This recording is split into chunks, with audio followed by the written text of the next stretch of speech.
To say we're still joined by Gemma Forte and Emma Wolf.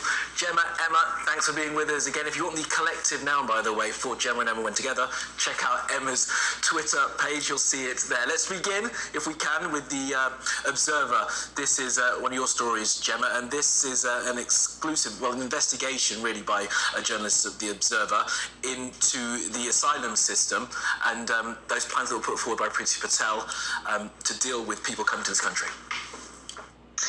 Well, that's right. So Priti Patel's attitude towards solving, for instance, the dinghies that come across the channel and asylum seekers in general is very much one of punishment, of making it as difficult as possible for people to come, of making the process so hostile in the hope that it's a deterrent and nobody comes at all. However, that isn't working. The numbers are only increasing. And of course, there's been a huge amount of alarm at, for instance, the idea of sending people to Rwanda, which, apart from anything else, even if you're not looking at the sort of human rights travesty that is, the cost is absolutely extortionate for the taxpayer. And build into that now the fact that airlines don't want to take people and they're actually thinking about buying private jets. I mean, the whole thing is fairly baffling. So imagine her face when she realised that there were trials going on in other parts of the UK that have been unequivocally successful and much, much more inexpensive, but more humane. And so she's been trying to bury these findings. So what it has found is that women asylum seekers, for instance, if rather than being put in bed and breakfast and just left for months that seem to roll into years with no ability to work, no care, no processing, that in fact, if you allow these people to work and you improve their well-being at half the cost of detaining them, and you actually fund alternatives to detention, and you don't incarcerate them, then they get greater stability and better health. And so Home Office officials have been really, really convinced that this project works and that it should be piloted, but she has said no, and she has shelved this completely. So there's still no alternative in terms of safe passage for people. So the dinghies remain perhaps the only option for people who are truly, truly desperate. I'm not sure this is a good look for the Home Office yet again. No, perhaps not. And Emma, I mean, you would have seen this as well, and it does say in the article that the Home Office on this investigation have just declined to comment on it at this point. Yeah, I don't think Priti Patel has covered herself in glory over the past few weeks, if not months. And to me, the Rwanda situation has been sort of a new low in her ministerial career. I think it's inhumane and, as Gemma says, possibly illegal, financially unworkable, and an absolute shambles. I very much doubt whether it'll actually happen.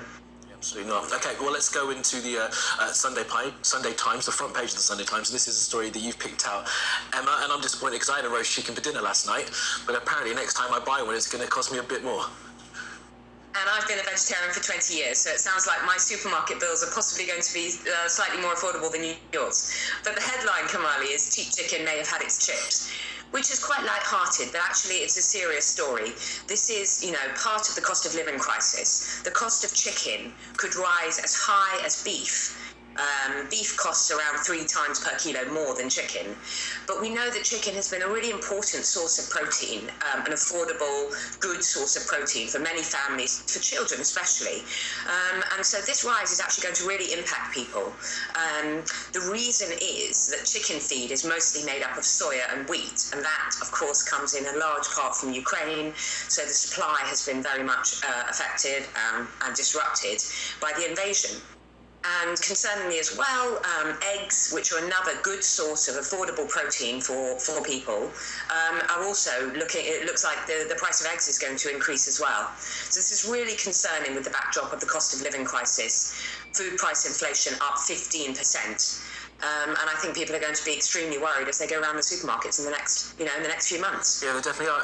And generally, it is sort of, we're getting these little drip of stories that just sort of have really everyday items that we suddenly find out can be way more expensive. And this is what's happening as a result of this war that is expanding, isn't it? Absolutely, and there are so many other factors as well. I do seem to remember Jacob Rees-Mogg telling us that food would be considerably cheaper after Brexit. I'm not sure what that was based on. Quite a lot though, haven't they, since all that was done, yeah. Right? Absolutely, absolutely. I do completely appreciate that.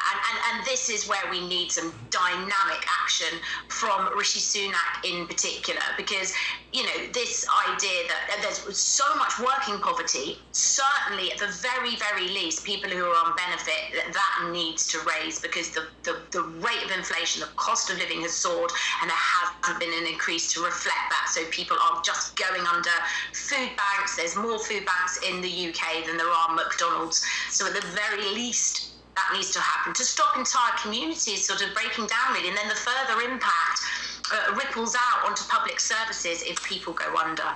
Absolutely. Okay, let's go to an inside page of the Observer, Gemma. This is one of your stories. This is it's a brilliant one, really. It's about a lost script for a James Bond movie.